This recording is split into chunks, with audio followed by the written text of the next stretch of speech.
আসসালামু আলাইকুম। প্রিয় শিক্ষার্থী বন্ধুরা, গত 17 জুলাই থেকে তোমাদের সকল ধরনের শিক্ষা প্রতিষ্ঠান বন্ধ রয়েছে। তোমরা কিন্তু জানো না যে তোমাদের শিক্ষা প্রতিষ্ঠান কবে খুলে দেওয়া হবে। কিন্তু আজকে আমরা তোমাদের শিক্ষা প্রতিষ্ঠান খুলে দেওয়ার বিষয়ে সর্বশেষ আপডেটটি নিয়ে আলোচনা করব। চলো আমরা আপডেটটি দেখে আসি। সেখানে বলা হয়েছে যে প্রাথমিক বিদ্যালয় খোলার বিষয়ে যে সিদ্ধান্ত জানালো মন্ত্রণালয়। এখানে আরও বলা হয়েছে যে কোটা সংস্কার আন্দোলনকে ঘিরে সৃষ্ট পরিস্থিতিতে সারা দেশের সব শিক্ষা প্রতিষ্ঠান বন্ধ ঘোষণা করে সরকার। এর মধ্যে চলতি সপ্তাহে প্রাথমিক বিদ্যালয় খুলে দেওয়া হতে পারে বলে জানা গেছে।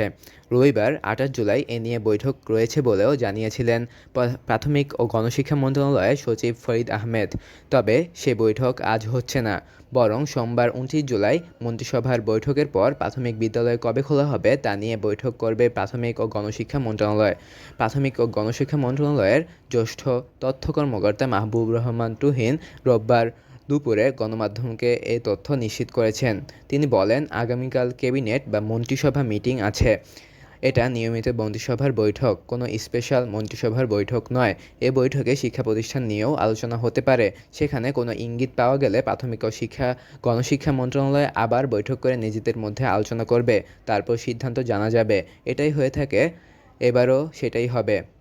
এর আগে শনিবার 27 জুলাই প্রাথমিক ও গণশিক্ষা মন্ত্রণালয়ের সচিব ফরিদ আহমেদ গণমাধ্যমকে জানিয়েছিলেন যে চলতি সপ্তাহে প্রাথমিক বিদ্যালয় খুলে দেওয়ার চেষ্টা করা হচ্ছে। বৈঠক করে এই বিষয়ে সিদ্ধান্ত নেওয়া হবে। সুতরাং তোমরা বুঝতেই পারছো যে আগামীকাল যদি তোমাদের বিদ্যালয় খোলার বিষয়ে কোনো সিদ্ধান্ত হয়, তাহলে তোমাদের বিদ্যালয় খুব শীঘ্রই খুলে দেওয়া হবে।